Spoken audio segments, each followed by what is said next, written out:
And by Madrid, my wife was pretty much ready to divorce me in 40-degree heat. So I just went, does it work? He went, yeah. I said, we'll drive onto the trailer. I'll give you some money. And off we went. Young people shouldn't drive fast cars because they'll crash them. And in my case, very true. It's like watching someone stress test your nan in front of you.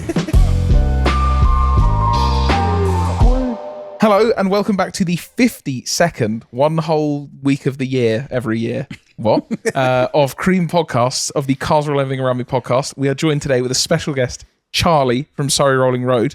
Before we intro you and get into your life and your cars, we have to answer the question whether cars rule or ruin everything around us. Will, would you like to demonstrate for Charlie? What is it? It will be a rule for me this week because, well, one, there is still a Lamborghini Gallardo on my driveway, which you bought quite recently. Which I don't know if I haven't let everyone know that. But you've just bought a car, so you don't need to buy another one. No.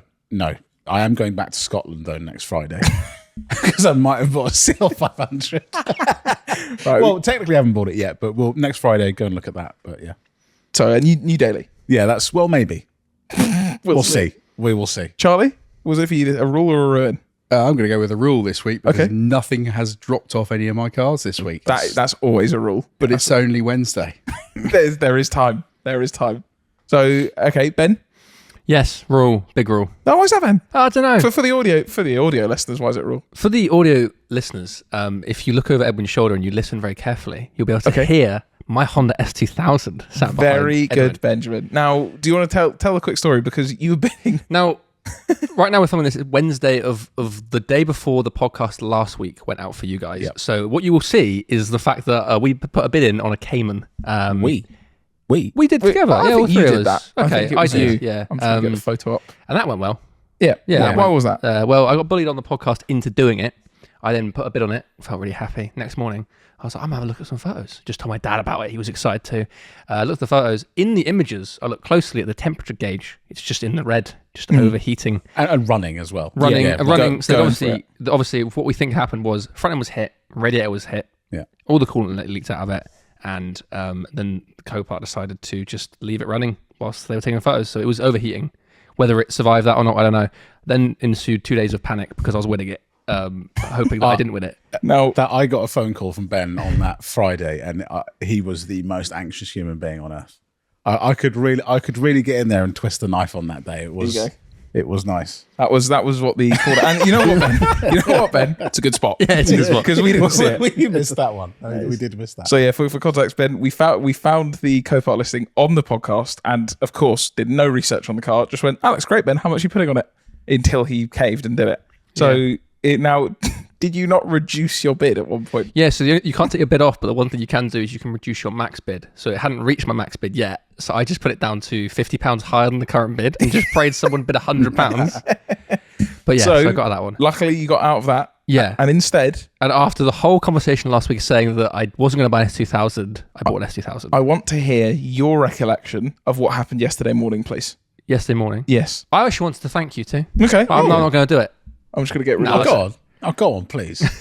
What is it? No, I want to give Edwin Wilson credit because we have a very busy work week and stuff, and this car was in Southampton, which is far from me. So I was like, I basically came in yesterday saying... But like 40 minutes from where we are right now. Yeah. Yes. Yeah. I was like, I want to buy the car, but I don't have time this week to go look at it. It was quite cheap. It'll probably go. So I said to these guys, let's go... No, I didn't say that to them. Sorry, yeah, I said I'll go and call the guy is what I said. No.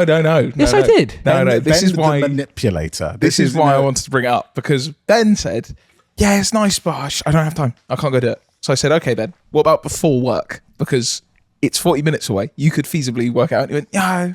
I said, "What time has he said so far he can do?" He went, "I haven't called the guy." I was like, "Okay, we'll have our after work then." He's like, I can't do it. I can't do it. So there was no. I don't. That's what I want. Remember my comment before about. We also have Ben's video footage of all this. Yeah, exactly. Yeah, we filmed the pain. I walked out the room that was a I looked back and Auto Trader was up. The ad was there, and the guy's phone number was just sitting on your phone. I could see the big green call thing, and you were like, "I can't do it." So we made Ben call him, and Ben had to leave. He didn't want to be with us when he called the man. And we said, made fun of me. And we said, make sure you ask some questions.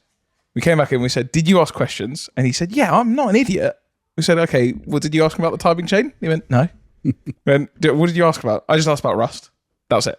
That's all. Which is a fair thing to ask. I mean, yeah, but among other things, I'd say perhaps You went, has it got rust? You went, no. You went, oh well, I'll take it. I'll take it right now. But after that, we went and looked at it. You bought it. Yes. There will be a video on it Yes. semi-soon, so we won't reveal too much about it. No. But are you happy? Very, very, very happy. I drove it home last night, and so I've done like 250 miles in it in the last 24 hours. So That's it. Tuck it away for winter now. Yeah, well, probably might have to with the way they rust. So We make dreams come true here. Yeah, So- bullying becomes cars. so thank you for bullying me into it. I do appreciate it and taking me there and somewhat helping me. We will take lots of the credit. Yeah. So, yeah. I'll take it home. Cheers. Yeah. And also to everyone because I put on my Instagram story last night, and I had hundreds of messages, all from podcast listeners. Jesus, okay. All of them from podcast listeners, all very excited, big which was famous nice. Ben. That wasn't what I was saying. Literally just saying it because it was all podcast people. Well, Which was nice. good job, Ben. So- It is for me. It's a rule. Yeah, fine. It's a rule. There's not much has happened. And no reason to ruin. No reason to ruin, which is always good for me. Yep. I'm sure I'll think of a reason. Still nothing from Jeremy yet. Come on, Jeremy, man. Jeremy, let's get that moving along. That's the crashed Ferrari, the one I've shown you. It's scary, but I'm still excited by it. Now, Charlie was one of the people you messaged about the 550. About the 550 Because because of, there might be ITBs for the 550. that no one's ever fitted before. Yeah, that no one's ever done enough. Yeah, it's a bad idea. But shall we get into the meat? The reason that we wanted to have you on the podcast, Charlie, is because you're a very interesting man with Thank you. even more interesting stories, but even more than that, an even more interesting car collection. Yeah. You have one of the best car collections of anyone we know, and that's not just monetarily, that's taste-wise. It's TDC. Can you run through what is the current fleet? The current fleet, gosh, I think it's about 20 now. It's a nice round number there. Yeah. Of assorted tat that I've collected over the years. It's not that I don't like supercars. I just can't afford supercars. Yeah. So I just buy shit. Who does that sound like? God, that sounds like a YouTube channel that I watch.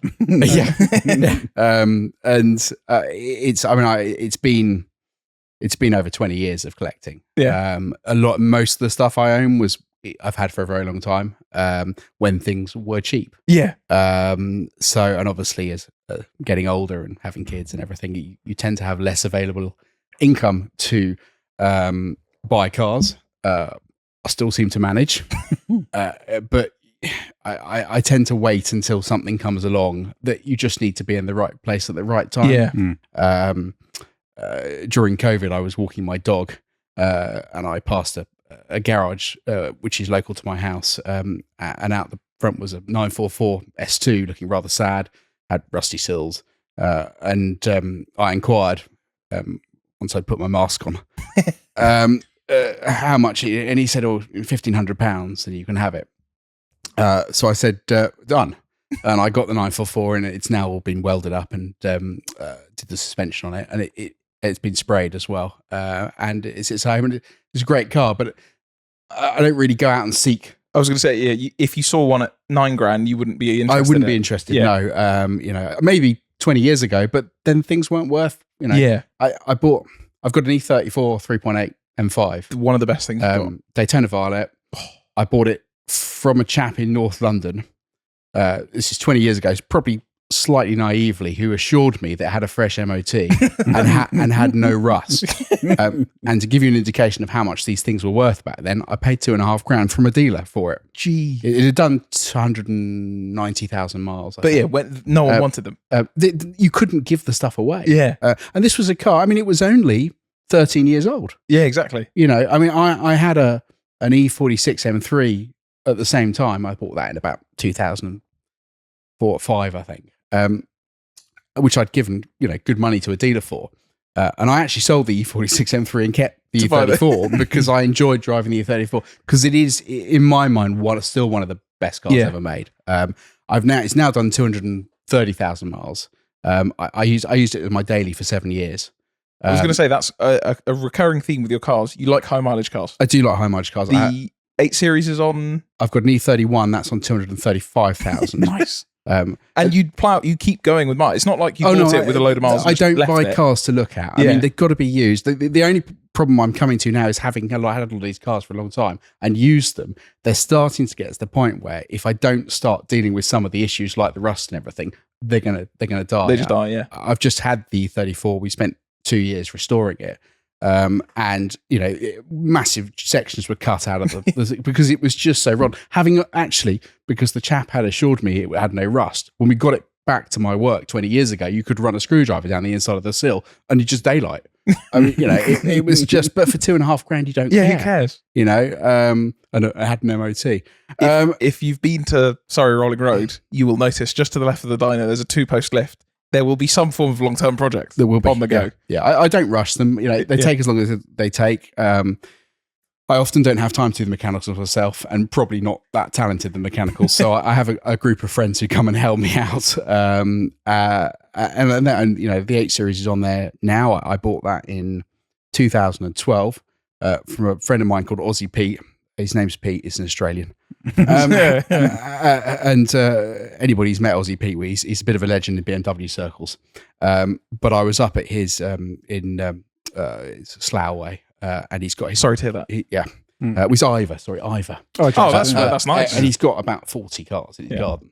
And he's an absolute legend. And in the corner, I just popped in. He had this 840 Ci, one owner from new. And it's Barbados green? No, it's velvet blue. Oh, it's the velvet blue car. I forgot about that. And it had done 206,000 miles. And he just paid $2,500 for it from a guy. And I gave him 3 for this thing and used it as my daily. And then a couple of months later, my wife said we were going on honeymoon. Actually, I got married around then. And my wife said, what are we going to take on honeymoon? And we took the 8 Series. And the aircon didn't work. And we were going to the south of Spain. So I took it to a friend of mine. And actually, because we were so busy preparing for the wedding, I took it. A friend of mine took it to another mate to get the aircon sorted. I got it back, and it got to Calais, and the aircon broke again. And by Madrid, my wife was pretty much ready to divorce me in 40-degree heat. And then I got to the south of Spain and pulled the front bumper off on a speed bump. Oh no! Yeah, so I mean, the rest of the honeymoon was fine. And the batteries. There's 2 batteries in an 840. Yeah. One of the batteries was obviously faulty because it kept emitting quite bad fumes in the middle of Spain in the 40-degree heat, and my wife almost died. But apart from that, it was a great honeymoon. And for that reason, the car's sentimental and will never go. It's sentimental to me, probably not to her. Yeah, she was a goal. They got the 8 Series. BMW's always been a recurring thing for me. The Monaro. I've got it. Well, no, not a Monaro. Not a Monaro. It's a Holden Commodore VTS. It's one of 50 they brought in. TWR Racing brought 50 in, official cars. Photo. In about, I think it was about 97, 98, they brought 50 over. None of them were rust proof, so they all rot. And I bought that from Liverpool about 7 years ago for a very nice chap. It needed the same colour, and it needed welding. But I love it. It's such a brutish car. It's just, there's no finesse to it at all. That's 5.7 manual. LS1. Yeah. And there's no finesse to it. It's just very brutish, but so much fun to drive. And they go sideways very nicely as well. You wouldn't know on the road. You wouldn't know. No. I mean, it's pretty much a Corvette saloon. It's so much fun. And you just, every time you get into it, you're just waiting for it to say, all right, mate. So what about, the car that it would have gone out by now, Ben, the Model T video? Yeah. The Model T. What's the story on that? Because that's Model T. As I get older into my more advanced years, I actually have become, I had a Porsche turbo after the M3, actually. I bought a 996 turbo and had, we put turbos and stuff, and it was like 580 horsepower. Loved it. Then casual. My wife got pregnant and we sold it and bought an X5. These days, I actually, despite my job is telling people how fast their cars are, I pretend I like the older stuff more now, and I'm going older as I get older. Yeah. So I've got obviously the Camino, which you drove, which I bought so good about 8 years ago, and that's restored. And then I've always wanted a Model T Ford. I don't know what it is. I've always had a thing about them, just because they're so obstinate, to drive, and a little bit of a challenge. Oh yeah, and they're they're dirt cheap. Yeah, I paid £8,000 for that car, and it was last Christmas. And having wanted one for a while, my wife went to visit her family over Christmas for a couple of days, and left me and my son together alone in the house, which is probably never, with access to eBay. Yeah, eBay and a car and a tow car. It's a setup. Something's going to happen. So I woke my son up and I said, "Look, I found a Model T Ford in Swindon." And I rang one of my customers actually who does races in the BMW Combat Cup, or the 116 Cup, I think now. And said, "Look, can I borrow your trailer? I bought a car in Swindon." So we went to Thruxton, picked the trailer up. Went up to Swindon, and this bloke drove this Model T out, and I thought, well, there's no point test driving it because I can't drive one. Yeah. So I just went, "Does it work?" He went, "Yeah." I said, "Well, drive onto the trailer. I'll give you some money," and off we went. It turned out that the guy had done no maintenance at all in like the 20 years they'd owned it. I mean, the ball was black, and it was just lots of things needed adjusting. Did you say he took the battery with him? Oh yeah.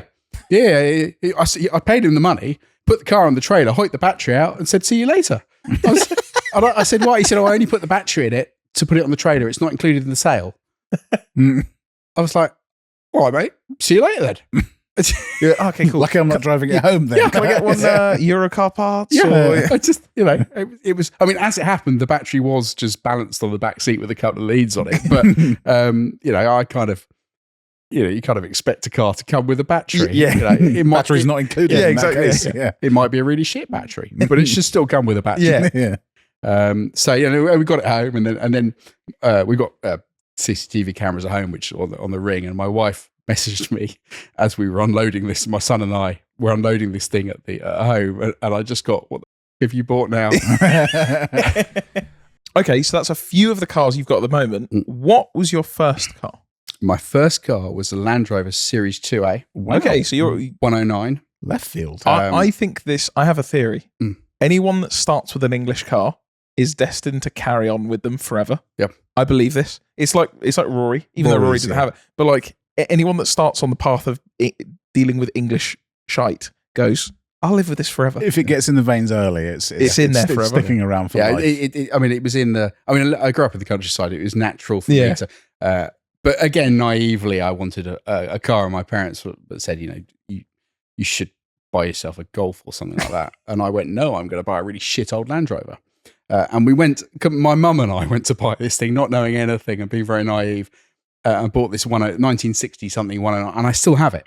Really? Yeah, it's in a shed at my parents' house, and we do plan on restoring it at some point. Cool. I mean, it's only been 28 years or something. But we got it, and we got it back, and this thing was a big pile of shit. It broke down every time we drove it, and then grew up near Dunsfold Land Rovers, took it in, and they just ran me up. They ran my mum up and said, "Look, your son's car. It's just you could put your fist through the chassis at points. It's just So then I bought a Golf. So a 1.8 GL. Oh, nice. Which I put TSW Venom alloys on it. Oh, yeah. See, that's, now I know why I love Charlie. No, this makes sense. And a Super Sprint exhaust. No, that's the real first car, really. Back when Super Sprint exhausts were affordable. Yeah. And I went to the Guildford Cruise. Was it Mark II? No, Mark III. Was it Mark III? It was a Mark Venom's? III. Oh. Yeah. And I just look at it. I have a picture of it somewhere, and I just look at it now and go, "What were you thinking?" But back then, it was fine. And my best friend at the time had a 405 MI16, so cool. we tooled around in those. And then I got my first. I started working after that when I was 19. I'd already been working part-time, but I started full-time in IT, and I bought myself a E36 323 coupe. Nice. Which was that was the beginning of the BMW bug. That was the BMW Doug. And my mum said, "You'll crash that."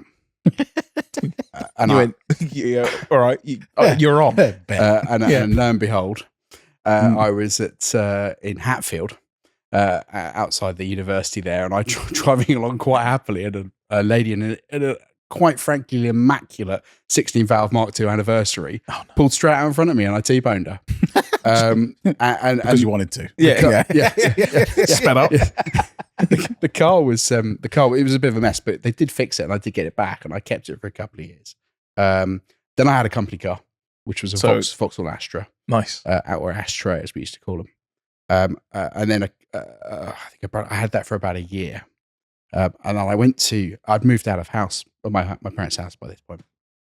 Went back for Christmas Day. And I arrived on my mother, and she will argue this blind in the face, demanded the rent that I owed her from when I lived there. So I hopped in the car and drove to the local village to go to the cash point. And on my way, I was driving too fast. I mean, let's be honest about it. I came around the corner to find that the British Telecom had closed half the road and were working on the lines. And a little old lady in a Volvo was coming the other way on my side of the road. And I put my foot on the brake, skidded, went up the bank, barrel rolled onto the roof. Nice. Whereupon the little old lady in the Volvo drove into me. That's when she accelerated you. So I was in the seat upside down, looked to my left, and there was a Volvo alloy. You know, the ones that came on like the 440s? Yeah. The Volvo, right in the window was a Volvo alloy. And I went, oh. So I got out the car and phoned my boss and said, I've just written off your car on Christmas Day. He wasn't very pleased. And he said, you're not having another company car. So I said, okay. So I went and bought myself a Volvo 850 T5 Estate. You looked at her and went, all right, my turn. Absolutely. Swap it over. Which was a car I absolutely adored. Yeah. Because we were working in IT, we were doing huge mileages around the country, 75,000 miles a year. But petrol was so cheap back then, you could have an 850. They paid mileage allowance, so you could almost make money out of it. And it was in red, and I bought it off TGI in Farnham. TGI, who was still there, I think. And I absolutely adored that car. And sadly, after a couple of years, the turbo went on it. And instead of actually getting it fixed, which is what I should have done, I part exchanged it for a 406 SRI. Oh, that's tough. Which is the 8-valve. Yeah. Which is possibly the worst car I've ever owned. I mean, the thing was a big pile of shit. And in the meantime, I'd bought myself an E36 M3. Oh, nice. Evo in Astoria Blue. Oh, okay. As a toy. Yeah. And my mum said, you'll crash that. And lo and behold, there's a running theme here. Yeah. Lo and behold, I was driving back after work one night from the Farnham to Hindhead Road, which is quite a twisty road. It goes south of Farnham all the way down to the Hindhead. Well, there wasn't a tunnel back then, but it would where the tunnel is. With two friends in the car in an E36 M3 and slippery roads. Recipe for disaster. Driving too fast. And people say, you shouldn't. Young people shouldn't drive fast cars because they'll crash them. And in my case, very true. And I came around the corner, lost the back end, and it straightened up and went straight up an 8-foot earth bank, and it went up about 10 foot in the air. The whole car. We were doing about 80 miles, way too quick. And it came down on its roof and it barrel rolled down the road. I mean, there was just bits of bodywork everywhere, and we came to a stop. And the three of us looked around and we were all totally uninjured. Really? We got some cuts from getting out the car with all the glass. There wasn't a single panel on the car that was not dented or glass. It was the whole lot had gone. And we got out and the police arrived and said, where are the people in the car? Have they gone to hospital? And we're like, no, we're here. And the traffic officer arrived, he said, if you hadn't have bounced up the bank and gone into something hard, he said, I would be looking at going to the scene. So I phoned my mother and she said, I told you so. And then I bought a Subaru Legacy GTB. Oh, those are nice. Yeah. Which you still, is it that same car? No, actually a friend still owns it. But that is where the rolling road started. Well, that's going to be my next question. How did that come about? I quit, basically. Yeah. It was the good years of IT. It was from sort of 99 to 2005. They were very good years. I didn't have any dependents, and I thought, if I'm going to start business on my own, now is the time to do it. So I left the business, not a clue what I was going to do. I just literally went one day to my boss. I said, "Look, I'm going." Yeah, and he went, "Thank you very much." And I had the Subaru, and I got into like the Subaru tuning scene slightly. I was interested in it, and I had a chap who serviced it, and he wanted to expand. It was right around the time when Subaru tuning was getting really big, and there were loads. It was about 2004. Loads of tuning packages, mapping had become big, and and everything. So, Charlie, the origin of stage tuning. He's ruined it all for the rest of us. Stage tuning was that's when it became a thing. Stage 1, stage 2, stage 3. Does anybody know what it means? No one's got a clue. Still, 20 years later. So I said to the guy, look, if we want to start a business together, doing Subaru tuning, I'll put the money up, and we'll get a big unit and we'll do all this. and we spent about 6 months planning it. And it became apparent during it that the chap, who I won't mention, but lovely guy, a little bit unhinged in terms of not mentally, just generally his life. I guess you'd was have a to bit of work a on mess. Subarus though. Yeah, and it like things like you turn up and you just disappear for 3 days, and after a while it became apparent. And I'm very glad that it happened, that it just wasn't going to work. Yeah. And while doing the business plan, we kind of worked out that I'd worked out that we could make more out of the dyno than we could out of the ramps. Interesting. So I went and bought a dyno.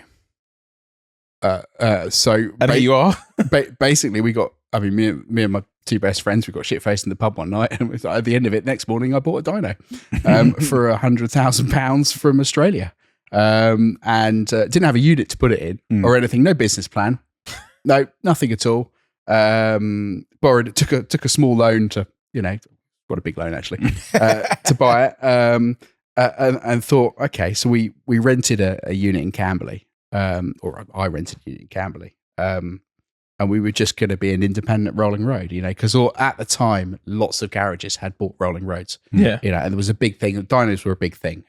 Most of the tuners were buying them, and I thought, well, I'll be Mr. Independent. I'll be the guy in the middle who doesn't give a shit what your car makes as long as I'm honest. Yeah. And we got a unit in Camberley, which was way too small, and it was between two other businesses. And we built a soundproof cell, which was mainly made out of steel and sort of rubber blocks. And we didn't know what we were doing. And it was three mates, and we mostly powered by big tasties. And we made this cell. And I mean, the doors, when you open the doors, they'd sort of fall off. It was just so Heath Robinson. And we opened it up, and the response was absolutely huge. We had Dyno Day bookings straight away. Were you one of the first to do that, where you could just rock up to a dyno? Power Engineering in Uxbridge had been doing it a long time. And G-Force in Aylesbury had been doing dyno days for a long time, and they actually had a Dynodynamics dyno, which is the dyno I bought, and they were very useful to point me in the right direction of what dyno to get. But there were only a few in the country. So the concept for those listening that don't know, so you run the rolling road where you can rent it for a full day of tuning on your car, but you run days, which is always Saturdays. Yes, it's Saturdays. So things are slightly, where on the business is slightly different now from back then. Back then it was like, we're renting a building, we're paying business rates, we need to get some money in quickly. Yeah. So it was like 30 quid a car for the clubs. Yeah. But it was all internet forums back then. There was no Facebook or anything. So, and the internet forums, they like ScoobyNet and everything, they all did dyno days. And I did 50 a year, sometimes 70 dyno days a year. With how many cars would turn up? Anything from 20 to 40 cars. Wow. So you're getting through. So basically, Charlie would stick a car on the dyno, tell you your power figure, onto the next one. And you have that print out piece of paper for all your mods. Because it's the early 2000s. You don't have a list of mods on a Reddit thread that tells you exactly how much power your car's going to make. It's people guessing mods and then working out how much power their car makes after. Guessing badly most of the time. So we started up, and it was very successful. It didn't make any money, because I didn't really have the tuners in the week. So it was only the weekends we were doing, and it wasn't really making any money. I mean, I didn't. I was young and didn't really need a lot to live on, luckily. But it was about 2-3 years before it started making any money. And then I started to get to know particularly Subaru tuners. So Patrick Herborn, who's a Subaru tuner, he came down to map a car that one of my dyno customers had got a mapper in. So he rented the dyno for a few hours. And I got to know Pat, the late great Simon Rowe, who Jolly Green Monster, I got to know him. And after 2 or 3 years, I was still doing sort of 2007 to 2010, I had the dyno in use 3 or 4 days a week. We were doing 13 Subarus, mapping 13 Subarus a day at a time. Probably, which in hindsight was probably too many, if I'm honest. We and then we'd do 20 cars on a Saturday, and sometimes we'd come in and do 15 more on a Sunday. And they were very good years, and then it started making some decent money. Yeah. And then we've continued that really over the next 17 years. The only difference now is after COVID. I have another business as well, which I'll get into in a minute if you haven't all fallen asleep.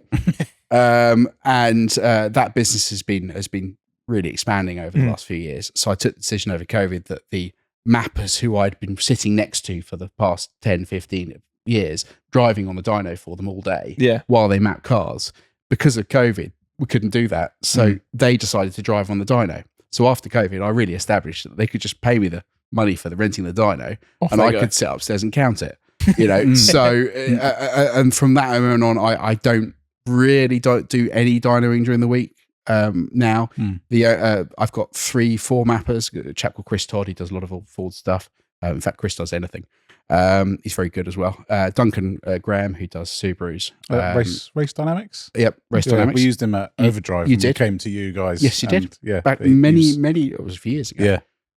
And Tim Cox, who does Subarus. And I've got a couple of other guys as well who visit.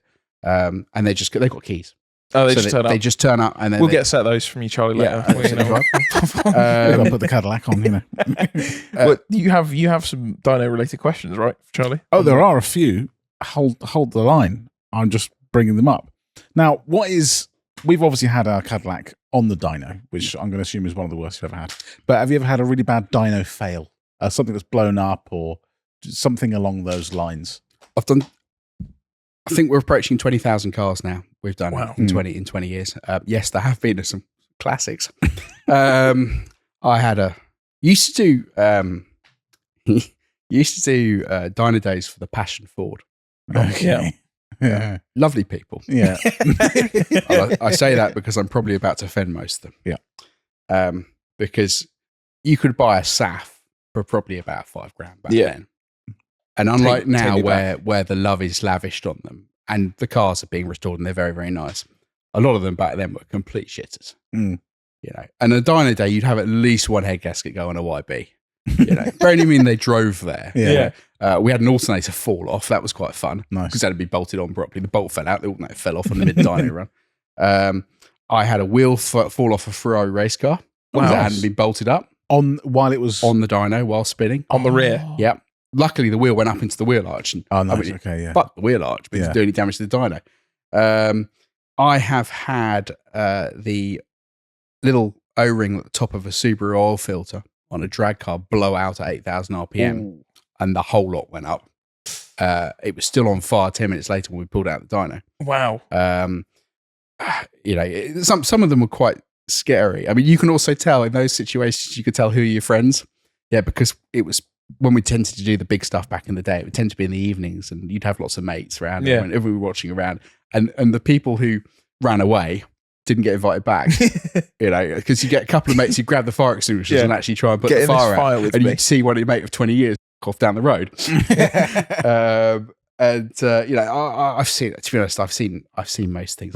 We've had engines. I mean, generally during dyno days these days, certainly it's incredibly rare for a mechanical failure, because generally they're cars that are used. When cars are being mapped, you do get a failure. I mean, bottom ends going, so blowing rods through blocks, stuff like that. It does happen. I was going to say, I mean, if you cut your teeth on Subarus, you've seen every car blow up that you could have. I've seen bits of Subaru engine eject out of most of Subaru, but apart from Subaru, out the front, out the back, out the top. Evo rod snapping. Seen that before. Oh yeah. Well, not snapping, but you know about that. I had my Evo on. Actually, I was going to say I've had a few of my cars on your, I think it was a £40 Saturday at the time. Yep. But I used to go there all the time. It was just the thing that it was like, if I got out a car or people had a car, they'd go, I want to know how much power it makes. I remember you make mods, and the amount of times at Car Throttle that Will would come in after a weekend went over to Charlie's on the weekend, found out how much car my car made. It was just great. I remember I went with my friend, actually, again, this is Ford. He had a Focus ST that he'd been told was running 350 horsepower on a standard turbo. And I warned him at the time, probably not. And we both came to one of your days, and he strapped it to the dyno. I think it made 300 horsepower. And you told him, it's very unlikely that your car will be making that. He's like, no, I'm stage 9.5, and I've been told it's 350 horsepower. So it's quite good seeing those days. You can really put some people down. I was going to say, this was one of the questions we have on there, is which owners do you love telling the most that they made less power? Now, they're not necessarily the worst customer, but they are people that you're like, come on, it's not going to be what you think it is. So over the years, things that the dyno. Obviously, I still do the Saturdays, and I pretty much only on the you only find me on the dyno on a Saturday for that because I still enjoy it amazingly. I don't know why, but after 20 years, and B, there's still a demand to do it there. But the cars I do have changed. You know, back in the late 2000s, it was all Jap cars. 200 SXs, Subarus, Evos. You know, it was all Jap stuff. And the occasional E36 M3 and everything. It's well, I do a lot of random stuff now, but a lot of it's German. You know, M140s. So I was waiting for it. And Golf Rs. NS3s. And Golf Rs. And I probably do 250 M140s a year. You know, they're just ubiquitous. I mean, they're very good. I can't really argue it. Do you go to sleep with B58 just stuck in your head? It's a great engine. It is a great engine. Stage 1, stage 2, stage 2, DCAT, stage 1. I usually tell them what it's going to make with a stage 1 or stage 2 before they go on the dyno. Most of the time I'm right. But who do I like disappointing? Other than TDC? Vauxhall owners. Okay. Oh, nice. Yeah, because they invariably, especially the Corsa VXRs, you know, they'll come in and they'll go, I've done this, and it's this power, and I'll sit there and go, I don't think so. And then it doesn't. I go, right. And then they start going, and it's not, I'm not slagging off all Vauxhall owners. So I essentially have one. But it's like, you know, you try and impress on people the mindset, you know, you're paying for a service. I don't give a shit what your car makes. You know, I will do my job to the best of my ability, you know, to give you an honest reading of your car. If it isn't what your expectation is, it's not my problem. No, yeah. You know, I had a guy recently actually, and I'm not going to name the car because he probably watches the channel, and he's a nice chap. Didn't make what it should have done, the car. It was supercharged, and he went off and actually went to another dyno where it made less. He wanted a second opinion. Oh, it made less. Yeah, it made less. Oh no! Yeah. And he went back to the tuner, who blamed the dyno. Yeah. Okay. And then he went back to the tuner again, and they found eventually actually that there was a quite colossal boost leak, and it came back fairly recently and made exactly what it should make. But that's the use. It's not a vanity thing. It's a health check. Absolutely, it's to work out if your car's working as it should. The figure at the top, the power figure at the top, is one of the most meaningless things. Yeah, and I say that, and I know it sounds strange for me as running a dyno. Yeah, you're looking at where I'm looking. But the customer's normally looking at the figure at the top. Yeah, I'm looking at the torque curve. I'm looking at the fueling curve. You know, I'm looking at the power curve, the shape of the power curve. Yeah. I'm looking for any indentations in the power curve because it usually, you know, dead or misfire. All of those things are important to me, and it's my job to impart that to the customer when they're sitting there going, big number better, you know, because you can get cars that make huge power that aren't very fast because they make it somewhere up there. Yeah. You know, and then you get big lazy things that make loads of torque and no power. You know, diesels. You know, it's that's the job, and I still try. You know, I'm still interested by it. I still enjoy what I do. You know, will there become a time where I become not interested in and give up and leave the country? Probably at some point, but not yet. As long as we've got keys by then, that'll be fine. That'll be okay. I remember seeing an MX-5. This was actually a Devil Developments dyno day. They did like a Ford one. But in the middle, they did a couple of random cars like Saabs and whatever. But there was a Mark II MX-5 that went on 1.6, and I've never seen a more disappointing dyno graph. It went up and then just went flat all the way along, and it was both torque and power. It was.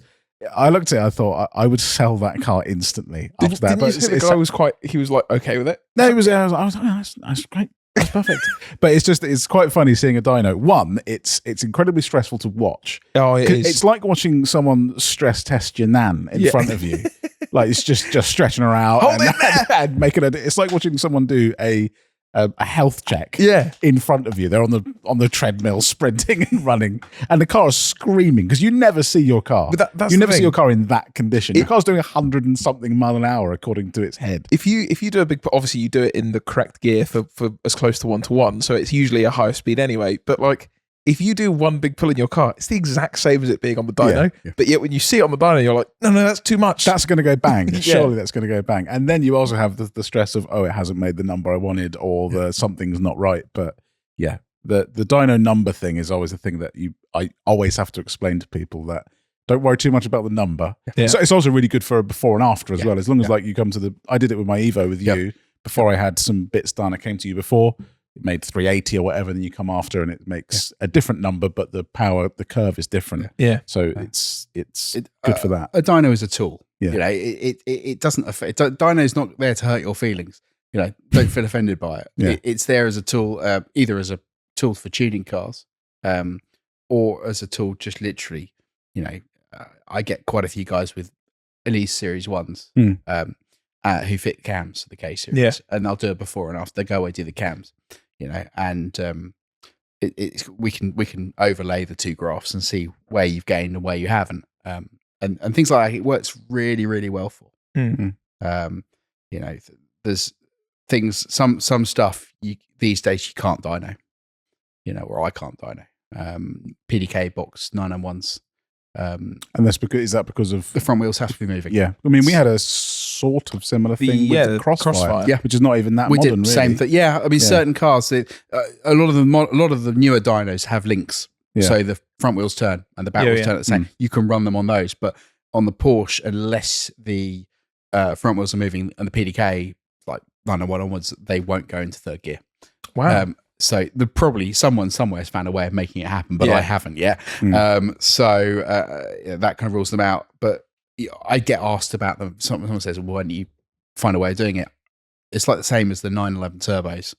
Very difficult to keep cool. Unless you have big fans at the back, you know, they're very difficult to keep cool. And when they're hot, you don't make the numbers. Yeah. So as a result, I just don't do them. And someone said, well, why don't you get all the fans to do them? And I'm like, because for the two cars I get asked a year, it just isn't worth it. Have you ever refused a car from going on the dyno? Someone's come with a car and gone, you've gone no. Absolutely. Yeah. Yeah, at least 2 or 3 times a year. Oh, really? Yeah. What does it tend to be that you... Generally, if the smoke coming at the back before it goes on the dyno, you know, it's not a good sign. I mean, I've had cars turn out on 3, you know, not on all 6. I've had you know, it just, and when there's oil leaking out the bottom fast and it's going in, you can hear big ends rattling outside. It's easier just to go, I'm not doing that. You know, it's just not worth it. No, yeah. I don't want to clean the mess up. Oh, Cadillac might not be going on the dyno after all. Well, to be fair, on the Cadillac. Yes. What is the slowest/lowest power car you've had on the dyno, and then the highest power car? Because I know you've got, there was a picture at the dyno, which I think is a Subaru, but I don't know, what is the highest power car you've ever had on there? So that was an R35. The one on the wall is a Subaru drag car, which we made about I think 1,000 something with without the nitrous. Nice. And that was actually done, but I wasn't there when that was done. That was done by a friend of mine, and because he's a friend of mine and likes to take the piss, he framed it and put it up on the wall, and it's still there many years later. The highest car I've ever done would have been an R35 GTR back in when the R35 was launched and the big tuning wars started. And again, there weren't that many dynos around. So it was, you know, they used to come and use me. And they're an absolute twat to dyno, the R35. I mean, you know, again, link dyno situation. If the back wheels and the front wheels aren't moving at the same speed, the four-wheel drive, how does it kick out? So then they're not, I don't do them anymore, mainly because I can't bother. But, you know, back then it was a thing. And, you know, and when you're trying to push a business forward, you'll kind of push yourself, you'll do stuff. Yeah. And these things would have like 8 straps on them. And we had one that did 1380, I think. Jesus. And it was mid-pull. I mean, the four-wheel drive clutches kicked out. And that was a bit scary. I've done loads of Holdens and stuff at like 900, 1,000. I did one of the, I think it was Andy Robinson's cars, which was a green Barracuda drag car. And this thing's like 2,500 horsepower. Yeah, and it arrived and it fired up, and I went outside the unit. I just looked at it and went, shit. You know, I'm sitting there going, this needs like a big American dyno jet or something. It's not suitable for my dyno. Got in this thing and I just like scared the shit out of me, quite frankly. Got it on the dyno, put 8 straps on it, loaded it up, and it just snapped all 8 straps. Just drove off the dyno. Didn't go very far because, as I explained to people, on your dyno, the car's got no inertia. Yeah. Yeah. So if it comes off, you just put your foot on the brake. As long as you stop the wheels moving, it won't go anywhere. Mm. You know, and it did. But after that, I just went, I think it still made about 900 horsepower, even just at that. And I just went, you know what? I'm going home to change my pants. But you know, it's. I suppose these days I do choose a pick. Yeah. Well, that's the beauty. I won't do dyno. The only thing I still do during the week is the historic stuff. I do the Cobras and GT40s and bits of Reedies and stuff for various historic race teams. One of the reasons is they arrive with a big truck. They put the car on the dyno. You do one run in like 10 million quid's worth of GT40, which still gives me a buzz. Yeah. And then they go, right, can you give us a couple of hours? We just want to change some things. Yeah. So you wander off for a couple of hours and you come back, Charlie, would you mind giving us another run, please? And you give them another run. And this is all day. And I still, the historic stuff, I still love doing. I guess, yeah, that versus I've got a wicked stage 2+ map on it. Can you give me 7 runs until I get 400 horse? It's a little bit nicer than that. It's a little bit different. It's a little bit different, but they arrive with mechanics and everything. Yeah. I mean, it's probably the owner of the car is probably being charged $3 or $4 a day for this because they've got the mechanics and everything. Yeah. But I I really do enjoy the stuff. We've done some over the years. We've got a lot of stuff I can't talk about, but we've done some really nice cars. Yeah. And they tend to, the owners never come. Yeah. Yeah. So it's just the mechanics and everyone else. The owner's probably on his holiday yacht in Barbados or somewhere. So you get a lot of banter. You just have a little bit of fun. It's serious because obviously there's a lot of money at stake. But the noise of a open piped GT40 at 7,000 RPM is something. I did a 512. I did the Daytona winning 512S for about 15 years ago. When we were in Longcross, when we were in the old unit at Longcross Studios, we had the doors open. And I had a noise complaint from 5 miles away on the Wentworth estate that night. It was the loudest thing I've ever done. I was going to say, it's pretty good that you're next to an airport now. Yeah, we don't. Well, because we've got a sound. I mean, the cell we're in now is the 3rd iteration of designing cells for dynos. Yeah, and I still it up. You know, it's you learn every time you do it, and there's things that I would have done differently. Yeah. But it is a lot. I mean, I spent some money on that. You know, I mean, the doors were like $8,000 or something just for the doors, because I had to. Yeah. But the difference is now, and the best thing I ever did was after I got kicked out of Longcross in 2014, I bought the unit I'm in now. Yeah. And it's the best thing I ever did because A, you're paying a mortgage, you're not paying rent. Yeah. And B, no one can tell me what to do. You know, so I mean, we're next to an airport, we're next to a diamond cutting place that makes loads of noise anyway. And I just, as I said, it's really the best thing I ever did. Because otherwise we'd still be bloody renting. And I'd probably go through another premises because landlords hate dynos. They hate I mean, landlords hate the motor trade, let's face it. Yeah, don't we know about that? You know, so it's your own destiny. And like I said, it's really, you know, business-wise, the best decision I ever made. Are there any other ones on the dyno list? I think that's about it. I have to one. be fair. Oh, here we go. Ben's got one. You said your most powerful car was like 1,300, right? How much could you put on that? Is there a limit? So Ben's thinking about the S2000. Yeah, I'm thinking I don't it's 9,000. think that's, well, the problem is there's not a torque limit. So it's not really a problem with the S2000. Is there a minimum torque limit? Well, we're about to find out. Yeah, so I mean, the dynos are rated at 2,500 horsepower. Okay. Yeah, that's actually is what it can break in terms of the retarders on the dyno, what they can break. The problem is not with these type of dynos. It's not what the dyno can handle. It's the tires. Yeah. So there are obviously things have moved on. You've got other types of dynos. You've got the hub dynos, which are very good for the big pad stuff. They use them a lot in the Middle East, a lot in America. You've got the big old dyno jets, which the Americans love, but they've got much bigger rollers. So you've got the tires, so you can actually run more power. So in terms of mapping a car, if you said I want to map 1,000 horsepower car, I'd just say go to a hub dyno. Yeah, or one of the big dyno jets because it's so much easier to do, and you won't have the wheel swim problems. Yeah. Yes, I can power on it. Yes, I can get a reading off it. But if you're going to repeatedly do runs, you'll just melt the tires. And once the tires get too hot, it's game over. But no micro car on Charlie's Dyno. We'll overload it. I like that dynos have a power limit, but it's like, so someone comes to you and says, "What's the limit?" And you go, "It's 2,500." You go, "How much power are you running?" Well, I don't know. That's why I'm to you, Charlie. I was hoping you could tell me. So I've got to put it on the dyno to find out it's making 3,000 horsepower, and I need a new dyno. Yeah. Excellent. It's when you strap them down and you sit there and you go, right, okay, we're all good.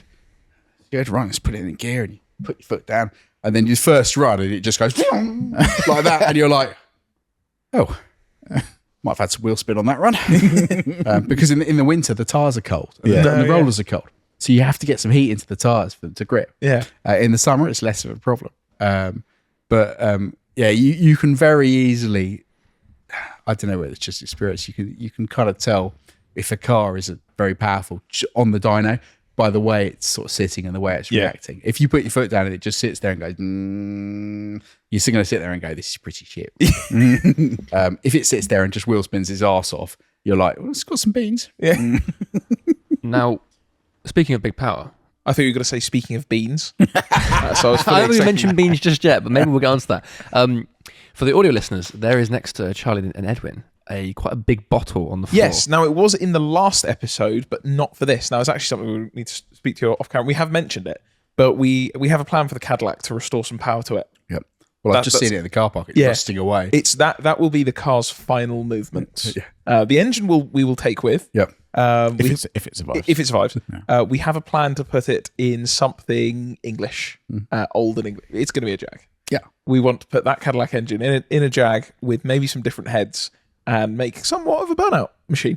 We want a TDC burnout car. Entertainment car. Yeah. So because that engine is so horrific.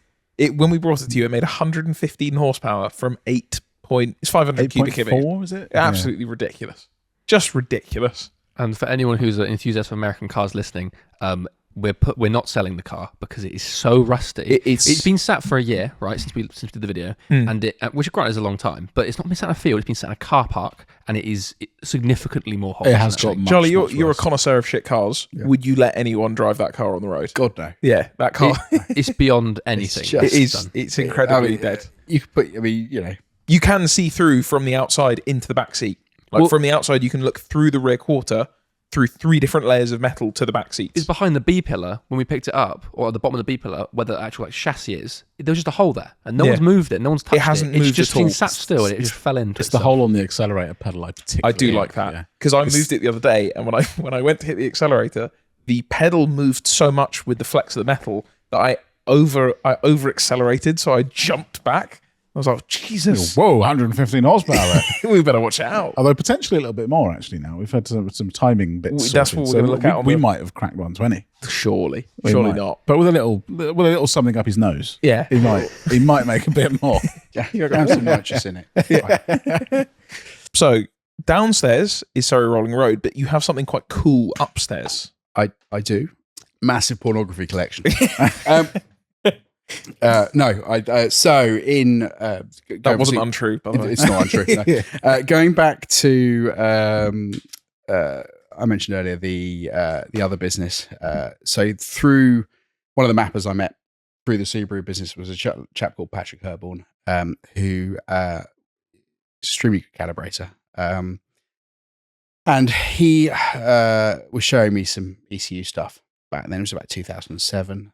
I thought it was very interesting. I said, why don't we potentially do some ECU stuff with the business, this business? But they were primarily race-based, LMP cars, stuff like that. You know, would they be interested in working with us to develop a road car version for all the stuff? Because a lot of the stuff out there was complete shit back then. And so that's like a standalone ECU that you can run a car on. Primarily for Subarus. It was you had the thing called a 6-row link, which is basically 6 rows of the thing, and they were shocking.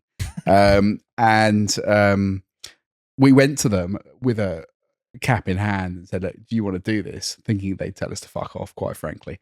And they said yes. So we started off in the business plan. I mean, and on all best business plans, it was made in a curry house in Nap Hill in Woking. Nice.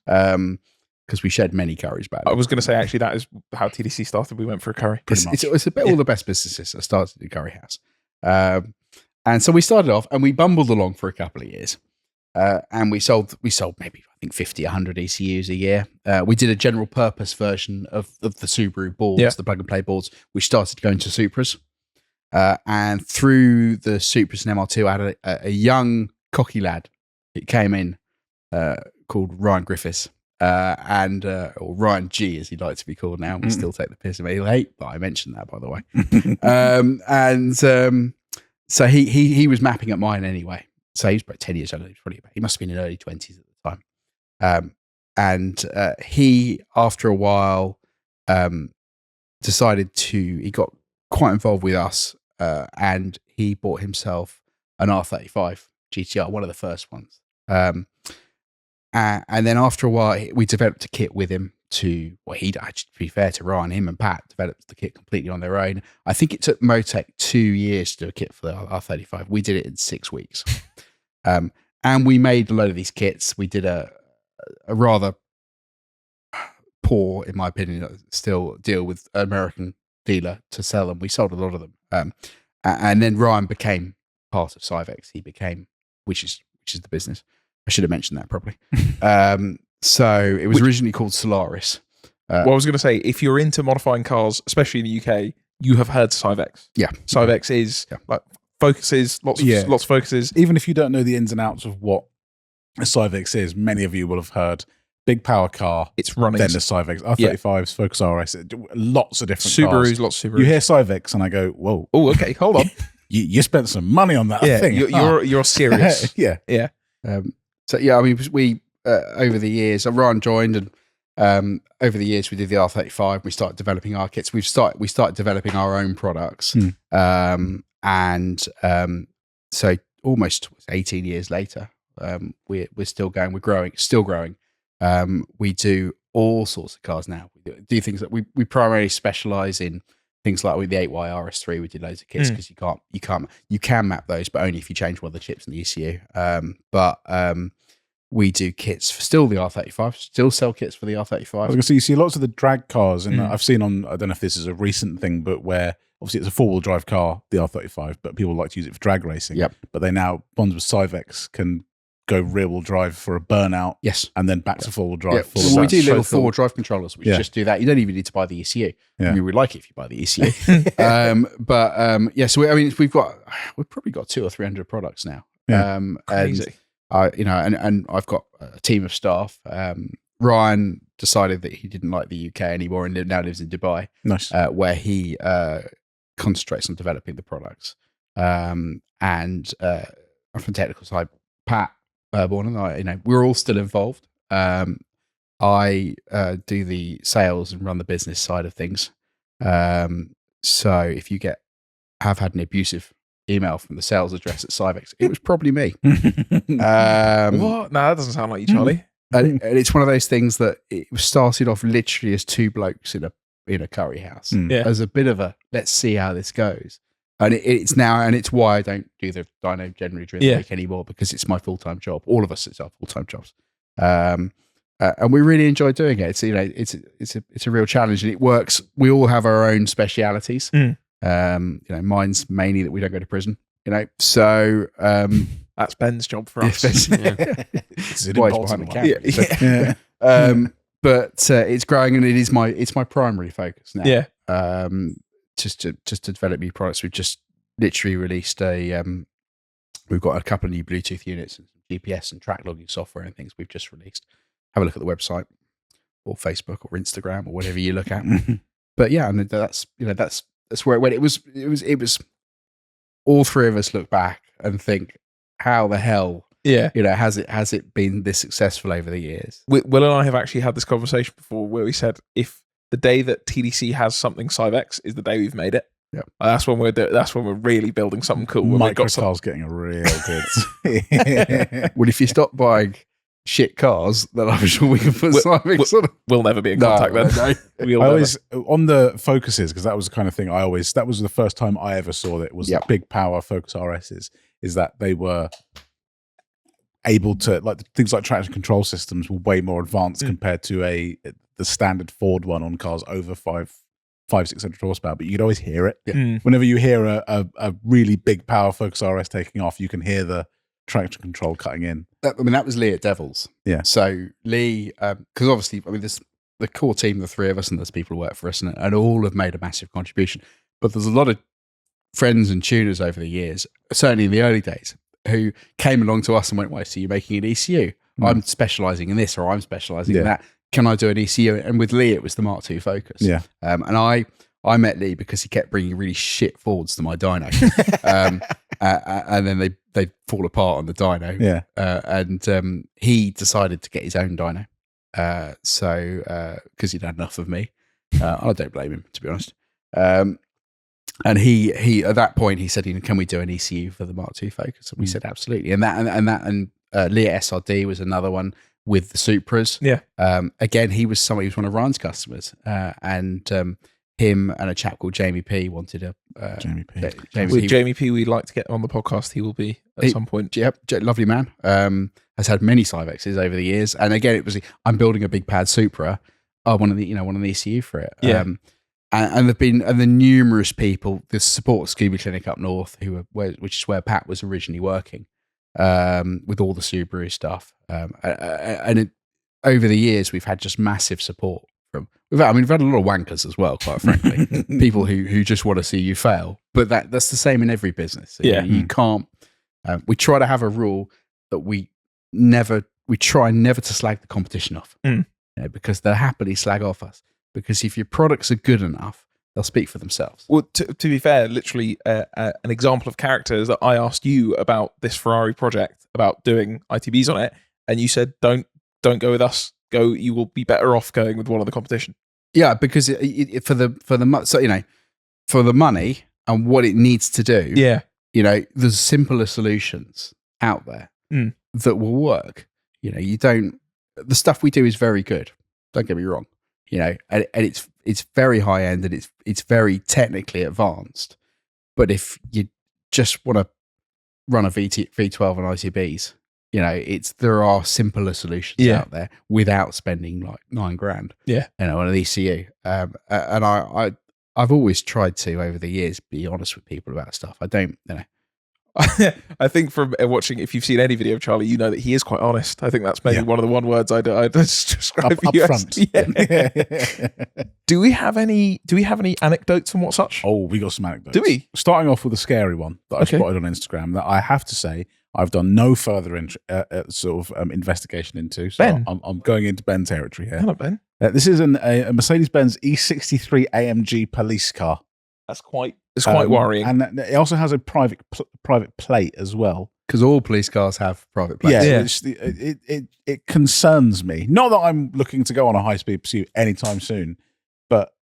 Now, isn't one of the things that if they're a real police car, they have to have a number on the rear quarter panel? Isn't that a thing? Is that a thing? I think that is. So if they're real, they will have like XP3NL. So we could be looking at a fake here. It could be someone doing it for a charity rally. Again, we're not willing to do the research. Absolutely not. We want the audience and the listeners to do it for us.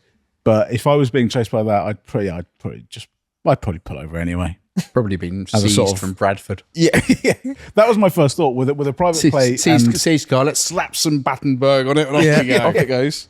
Off it goes, chasing down RS3s. Especially because there's a sort of not really a myth, but with police cars being tuned, is that they've got a stage 1 E63. They got wrench sauce on the E63. got a 700 horsepower E63 rocking around streets. Although, for intimidation tactics, way better than like a Corsa. Have you seen the electric ones, the little Leafs?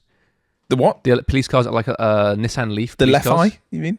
What's the plural of Leafs, Ben? Leaves. Yes, there's a whole argument about the plural of the Nissan. Do you know what I mean? When you see one of those, I don't think it scares people off running away because they're not very quick and they run out of charge. Whereas if you see that, you're thinking twice. If I was an unhinged criminal, I'd see it as a challenge. Okay. Interesting. That's very Will. Because that's very Will. I'd beat that. But again, like you say, you're in your RS6 or you might have an M5 and think, I don't like AMGs, and you see the AMG police car, you go, what better to race than an AMG police car? Who tuned it? All right, 1v1 me. Let's go. Yeah, put it on Charlie's dyno. We'll see how much power that makes.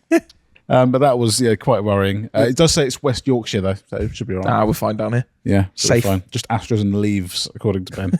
Some more misinformation potentially from me. the Ferrari 612 from Jose Mourinho that I talked about. But not only, so for the reason that you mentioned before, which is, so the reason that it was a misinformation, is it not the club? Apparently, and I'm very disappointed about this because I am actually a football fan of sorts, is that apparently it was nothing to do with Inter Milan. It was given to him by Roman Abramovich at Chelsea. You read a headline and didn't research it? Crazy. It wasn't a headline. It was possibly a comment.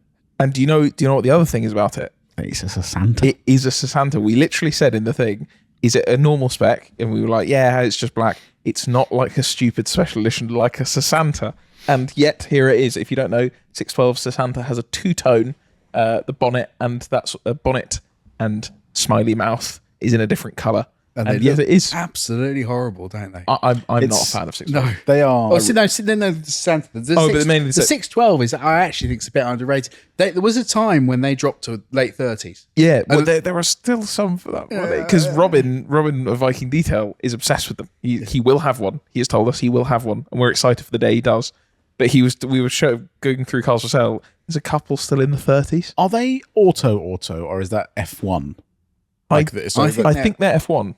I think they might be. Let's do some research. They are a dual. They're not dual clutch. Let's have a look. I think they're too early. They're too early for dual clutch. Are they a single clutch? But I don't know if they're like because an auto seems like it would fit it more. But if you've got F1 spec gear changes, 6-speed Graziano automated manual, so it's an F1 then, I think. Yeah. So it's one of those ones where you put your foot down, pull the pedal, and goes.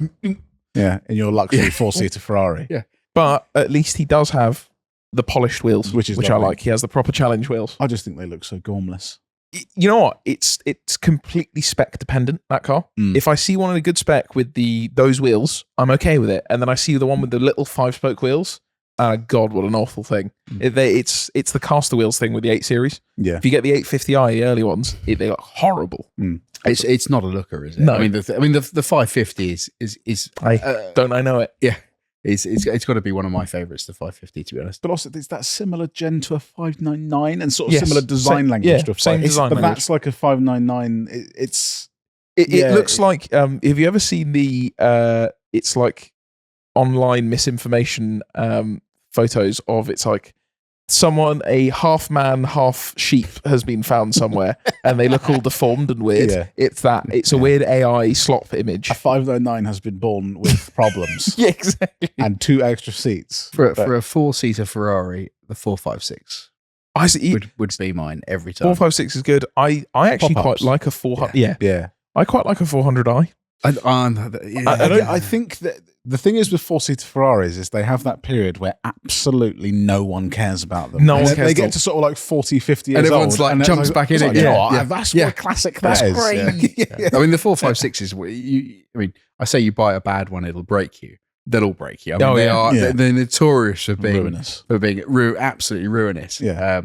But I think one of those in green, I would love. There is one of the Brunei wagons was originally green, and that colour is amazing in the 456. Yeah, it's like a dark green. I can't remember what it's green. It's cool, but it's a lovely dark green. Also, shout out Larry Chen at it was for Haggerty. He recently put out a video on the Brunei collection. He didn't get to go in the collection, but he got to go to some of the ex royal family cars that are stored outside the collection.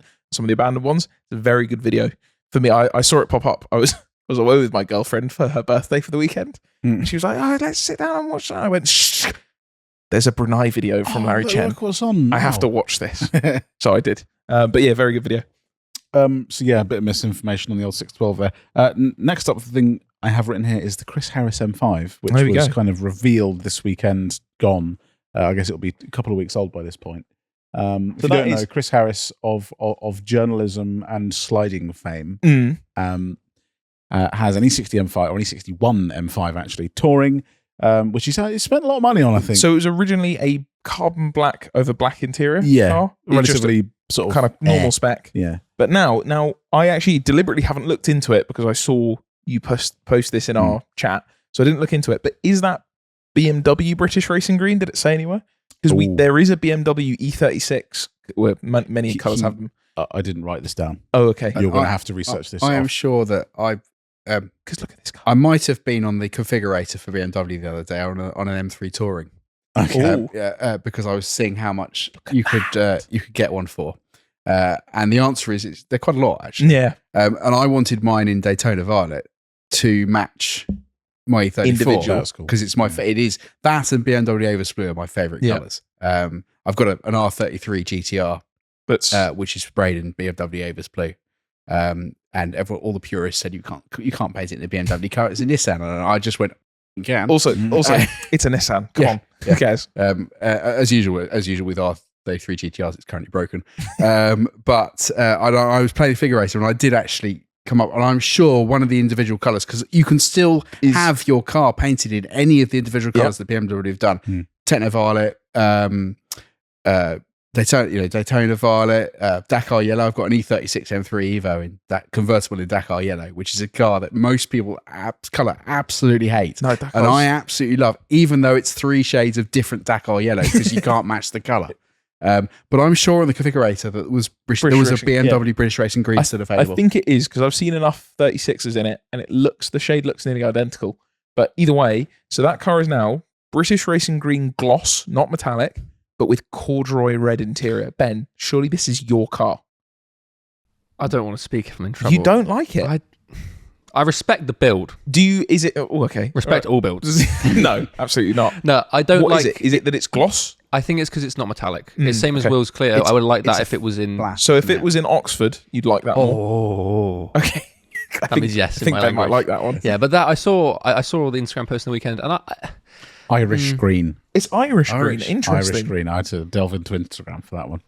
That could also be misinformation, but 4 people said so I believe it. You'd have real problems driving past pubs in that with you without stopping for a Guinness. But it's an interesting combination for sure. I have to say, it's not to Not to your taste. I respect. I love it that people paint things different colours. I think it's great, and I've done it myself. It's just not. It's those 2 colours. I mean, they do clash a bit. They're a bit. I'm sure my mum would say it's flat green, and I just if it was on interior design, she'd say it's. I don't know. It's probably some French word or something that's It's very 2025 Instagram. It would be Oxford or Boston green for me. I think it is a bit London. Yeah. But although you probably can't drive it into London because of ULEZ or that. Actually, 07 it'll be all right. Yeah, you can drive it. Yeah, you can take your V10 into London. That's fine. Yeah. This is possibly misinformation, but I'm pretty sure isn't the engine rebuilt as well? Yeah. Yes. So basically, it's a brand new car. Yeah. So just in time to spend about 50 grand getting it good again, as with all E60. I think if that was metallic green instead, and it had the corduroy was a little bit less saturated, because it's almost darker, orange. Yeah, a little bit darker. That could be the guy. The corduroy, I want to feel it. So, I want to sit in it. When we get Chris, on the podcast, we'll let him know that you hate him and all his car. No, that's not what I said at all. Ben won't be there for that one. No, he doesn't like. Yeah. Actually, Charlie, there's a very big moment. The fact that Ben has decided to stay with the guest. He usually leaves on the day that the guest is in. He hates that. This is a sign that you. I don't like this. I feel privileged. I don't like the slander at all. What else we got now, Ben? Some news from you here, which could go downhill for you. Here we go. You've put in here something about a Mansory 12-cylinder, which I can already tell I don't want to look at. Absolutely, we'll look at that. Jesus, horrible. Holy shit. 12-cylinder, which I already don't really like. Ben, describe it for the audio listeners. Okay, imagine the new Ferrari 12-cylinder. I think that's done now. Well there. Ruin it in every way. Make everything bigger. It's Batman spec. Now make it purple. Wheels black, yellow calipers, big stripe down the middle, and then have the purple fade to black at the rear, and then move to Dubai. Okay, yeah, you've got it. That rear is tough. And then also, what is it? Forged carbon. Oh, God, I just hate it. All of it glued on with Pritt stick. Also, the worst thing is the wheels. They just look like standard GT3 991 wheels. Yeah. Like that feels like a downgrade in the wheel department. But I get it. It's A, as a statement, but B, it's to get people talking about it. They build the first one to be mental enough so that everyone goes, whoa, look at this thing, and we talk about it on a podcast. Also, aren't they silly money, those kits? Everything is silly money. Yeah. But that car built is worth loads of money. So and there'll be some, listen, I'm not saying my opinion's right here, but if you have less taste, perhaps, than the average person, maybe you like that. If you have less taste than you have money, perhaps. But that's literally is what it's for. It's you meet someone and they go, I have a 12-cylinder, and you go, That's cute. I have a Mansory 12 cylinder. Hey, listen, what colour is our Mansory 12 cylinder? Is it purple and black and No, yellow and no. Kind of thing that would potentially become cool again in like 20, 30 years. This is Because you're looking at like, you're thinking about Koenig kits. Or Gembler, yeah. You look at that then. But then you look at some of the stuff that Tech Art did with the Cayman turbo and stuff like that, and they were horrible back then, and they're still horrible now. yeah. But I wonder that. Do people think that about Koenig stuff, or was it still cool? But a Koenig stuff is I think we've gone backwards. So these days it's more about purist stuff. Yeah. So the cars that have them, it's the same with the French hot hatches or the Vauxhall Novas or stuff like that. The problem is you can't find a decent one now because people like me and my friends buried them all 25 years ago. So, finding a decent car now, and it's the same with with the Testarossa stuff, like people want or a 512 TR, people want a completely standard car now. Yeah. Same with the BMWs, same with all the Fords. Try finding a standard SAF. Yeah. That hasn't got a massive exhaust, although actually on a SAF, a massive exhaust is kind of like rolled out tip on absolutely. nothing. But it's things are going. I'm not sure that will. In my mind, bearing in mind I probably have no taste, that will never be cool in my mind. The other thing I think is that if you look at like an old Koenig or a Gembler or something like that, the modifications they're basically a race car wide body without the livery, which is always cool. Yeah. Like a dimmer kit it's a T16 without a livery. That's cool. Whereas that does not look like a race car. It just looks like a car that you've stuck bits to. And I don't think that will ever age well. Yeah, it's not. Yeah, again, it's stuck on bits. That's, the exception it's the Magnum splitter thing. Is people like Brabus. Yeah, which in some cases look great. And Alpina and all the tuners from a Brabus will never not be cool, quite frankly. Even I know some of the stuff they do today is a little bit questionable, but the stuff they did in the 90s and with the EV12 and stuff like that, I mean, and the Rocket, they were proper cool cars. We're going to take a Mercedes and we are going to ram the biggest engine we can in there. And I still think they're awesome. But stuff like that, I could take or leave, quite frankly. Because it's as far as I'm aware, they never do anything performance either. Because the Novitec stuff was always a little bit like this, where I never quite liked the kit, but then when you hear the ridiculous exhaust and they do a little bit of engine work or whatever, you're like, okay, all right, I can see why the entire theatre of this thing might appeal to some, but that is truly disgusting. It really is vile. It's surely coming to the Manchester United car park. Oh yeah. That is a footballer's car, and then it's going to be sold to a drug dealer, and then that's going to end up on TDC for $8,000, probably along with the footballer and the drug dealer. Another piece of news from you here, Benjamin. DB12s, DB12S. Sorry. Not plural. Yeah, it was a small S. Well, they have many of them, but this is the new performance one. Tell us about it, Ben. I've got no idea. Haven't seen this news yet. That's a tough one. Oh, pulling out the phone. This is the only thing I put in this week that I haven't researched. of the two things he's put also, in. that doesn't help your case. That's like pulling up to class and the teacher going, "Have you got your homework?" And you go, "No, but this is the only class I didn't do my homework." Let me pull up. That means 50% of my work I didn't do.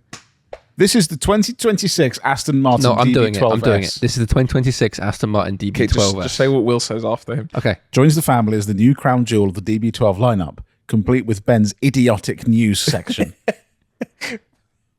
Still researching. Okay, I'll carry on. The power output has been stretched from 671 to 690. Is it still a V12? Sorry, it has 700 horsepower. Well, we'll see. These are V8. These are V8. Oh, I didn't know that. The Mercedes V8. Yeah. The 4 litre one.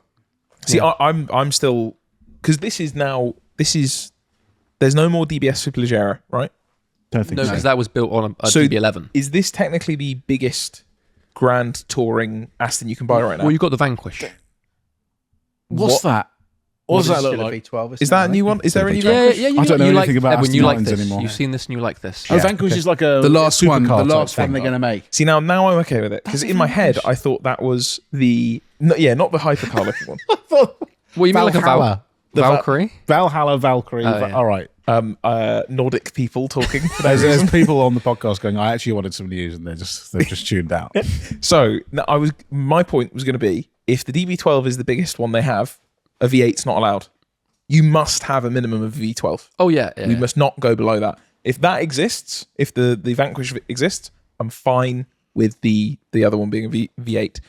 I do, however, I like that Vanquish, A hell of a gob on it. but I keep looking at first gen Vanquishes. I love them with my heart and soul. Why are you shaking your head, Ben? The second gen Vanquish. What? The second gen. No, because the second gen problem is- Vanquishes are cheap. If that was Yeah. manual, not I'd far be off not a buying. first gen, really. You'll get a second gen for 60, 65 grand, and I've looked at them and gone, I can't afford that. But while I'm sitting there dreaming in my magic fantasy world where I can afford all these nice cars, actually, similar year to maybe a 599 or something, or actually probably an F12, I would think. Actually, probably so F12 is about 150 grand, and you can pick it up for 65, and they're good cars. Yeah. You know, the first gen James Bond version, James that's Bond one. A lot of them have been converted to manual now because the automatic was horrific. Or the first. Didn't they not do a second gen automatic? They on didn't. that? So the S, I think, had some updates to it. Yeah, but people even still so, convert them. they were converted. It's the interior on those as well. The interior is tough. That is what would bug me the most about the Vanquish. I know there is the is it the Ian Callum one? Yeah. The Vanquish. But anyway, there is a resto mod Vanquish Mark 1. I could leave all of the exterior mods as if there was just a little bit update to the interior. That is one of my perfect cars because that's childhood. My first James Bond was Die Another Day. So for me, that Vanquish is the Aston Martin of all time. Other DBS. I'm slightly older, and it's got to be the X-Pac Vantage. That is cool. For 1988 or 1999 X-Pac Vantage. They are stratospherically pricey now. And I think, if you were to say, have some money, pick any car, I think probably one of those. It's a skis car. Yeah, Yes. skis. Knowing, of course, it would Skis, break yeah. because they do. I've got a customer who has one as a daily, and he's dailied it for the. So he bought it new in. It was actually it's an earlier one. It's an early 80s one. He bought it new in the early 80s, and it's still his daily. That's on so cool. 200,000 miles. Crazy. He's also got. He's got some other very nice cars as well, but he must be in his late 70s, 80s now. Still daily, Tooling around in it. I think it's had 3 restorations at the time. But he said, "No, I'm not going to give it up. Why would I?" And I love that. I think that's absolutely. We live in a cars aren't built to last these days. No. The stuff from the 80s, it may rust, but the rest of it, it was It's good to go. apart from Lanciers.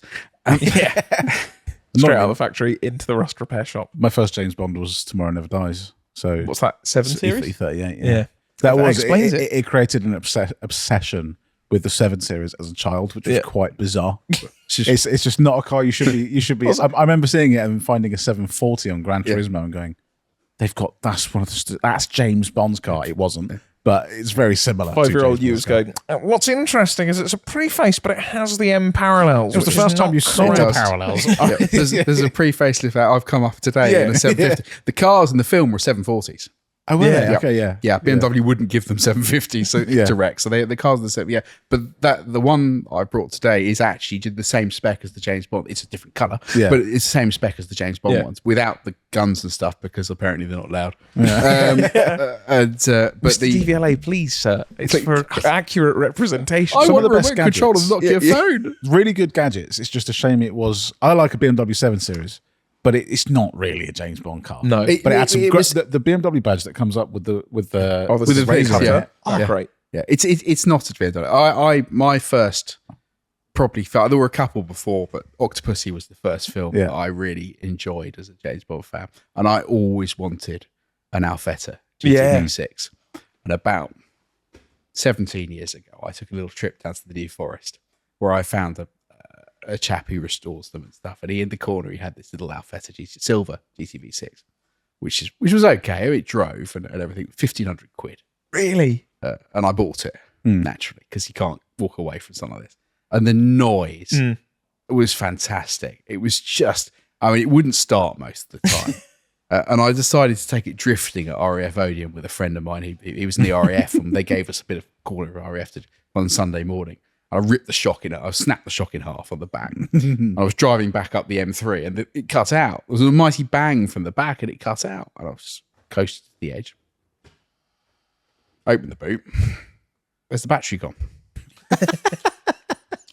And the battery tray had rusted all the way around. And obviously my drifting had fallen out. It was Fast and Furious, Danger to Manifold. It just popped straight Luckily, out. it had wedged itself under the car and hadn't gone very far, and it pulled the leads off. So I sort of jerry-rigged it back together and took it home. And then after that, I decided to go and do a track day in Bedford. It was an Evo. Did you fix track anything? day. Did you fix anything on it before? Yes, we changed the shock. Just and we welded the battery tray back in. Nice. And it was an Evo magazine track day at Bedford. nice. They used to do evening track days at Bedford. Took it up there, bumbled up here, and I arrived, and I'm in the Alfetta, lovely car to drive. They're quite tail happy, And as I arrived in the car park at Bedford Autodrome, the heavens absolutely catatonic rain everywhere, and I spun and crashed on the sighting lap. Because I got to the end of the straight, put my foot on the brake, and it just went like that off the end of the thing. So I thought, well, this is not great. So I sort of drove what was left of my Alfa Romeo back to the pits, whereupon the fuse box caught fire in the pits. So once we put it out, but I did actually get some laps, took it home and deposited it in a barn, and sadly sold it to a very nice Italian who, for 800 quid, when I bought my unit, I had to sell a load of cars 12 years ago. I had a TVR Cerberus that went, the Alpha went, I had a couple of Subarus, everything. Basically, it was one of those, we're buying a unit, everything's getting sold. Yeah. And that went, I sold it for 800 quid. And it worked. It wasn't the tiniest car in the world. And it's one of my biggest regrets was selling it, because the noise and to drive was such a nice car. And it was the same with RX-7 FCs as well. Had two of those. I paid $1,000 for one. I was given one for free. As you do. And we used to track those. Massive flames out the back. Used to put a Pexi Power C on them. Turn the boost up, and they were so much fun. And then one of them I put a 1JZ in, which just completely wrecked it. And then I sold them for peanuts. And now you try finding an Alfetta or an RX-7 FC for anything less than $10,000. Yeah, or even $20,000. And it's hindsight's a wonderful thing. I've been secretly over the last few weeks, I keep looking at GTV6, even shells, because I'm Alpha is my blood. That's my dad's. That's my dad's thing. That's what I was raised on. So I have and he's into the older stuff. So when he was trying to get me into the older stuff, I was always looking a little bit newer. And the GTV6 is the thing. It's just so cool. I love that. I mean, you can drop you can drop the later 3.2 liters engines in. I mean, like the Alpha 166. Yeah, now that is a car you can still buy fairly cheap. And a manual 166, and I remember when they came out, it wasn't that long ago, was it? And this goes back to the how do I find the cars? If I happen to come across a 166 manual 3 litre or 3.2s, weren't they? There is one out. There's one. Chris, our merch guy, he drives one around. That's his thing. What a lovely car! I'll probably buy it. 166. It's a 166. What it is? Yeah. So the 166 is the big one. 166. Is that the big 156? Yeah. Yeah. So that's later than what Chris has. This is 164. Oh, sorry. Please excuse me. Yes, no. 164. Well, that's a bit more. Which is asking for trouble, quite frankly. Yeah. Sorry. The big 166. Okay. Yeah, the 166. I've been a little side, but the Alfetta really regret selling that. Yeah. There is a company in, I can't remember if it's Italy now. It might be in Italy. They're called OK Tech Alfa Romeo, and they've built a setup for the GTV6. Oh yeah. Look at the fitment on that. If you're audio viewer, just imagine ultimate chonk. The other thing they do as well, which my dad has, that's his kind of halo car that he has, is an Alfa Montreal. And they have a set of wheels. Look at that. That is perfect. That's literally perfection. It's just ultimate meats with a deep dish wheel on an old Alfa. That's, at some point we've been talking about doing Alphas or Italian cars. That'd be great. The TDC. A GTV6 would be. It would be nice. It would be two Alphas, though. That would be the problem. Yeah, it would be two Alphas. Or a Delta, in which case I can't afford it. The problem is finding one. Yeah. I think I had a look the other day, actually, and I don't know my hazes of, we've got loads of money, let's spend it, and then waking up. And I was looking at GT6s and FCs, thinking to revisit, and they just aren't. I think there's one GT6 in the UK for sale at the moment, and it's 25,000. It's a lovely car. But 15, 20 years, you couldn't give these things away. I sold my E36 M3. I had done 65,000 miles, and I sold it just at the financial crash, 2008. I sold it for $9,000 to a dealer. that if I'd kept it, it would have been worth more now. Yeah, exactly. 30 years later. And, that I don't know whether people threw stuff away back then, but it was just nowadays everything is still become really pricey. Yeah, silly money. I think that's all she wrote for anecdotes and what such. That's very nice. Well, Charlie, thank you very much for coming over. I think this will probably be your first appearance on C.R.E.A.M podcast. I don't think it will be our last. I think we've got more stuff to talk about. But thank you very much for coming on, talking about cars. Thank you very much for having me and letting me waffle on for ages. That's part of the reason why you're on here, is because we like listening to you talk about car stuff. Wish my wife said that. If you need a ridiculous ECU, check out Cybex. And if you want to see how much power your power is making, interesting, how much power your car is making, and you're kind of down towards the south of England, check out Surrey Rolling Road, turn up to a Saturday shoot, and let Charlie take the piss out of your car, because he will. It doesn't matter what you turn up in, he will. Thank you very much for listening. C.R.E.A.M, get the money. $1 bill, y'all. Dynos.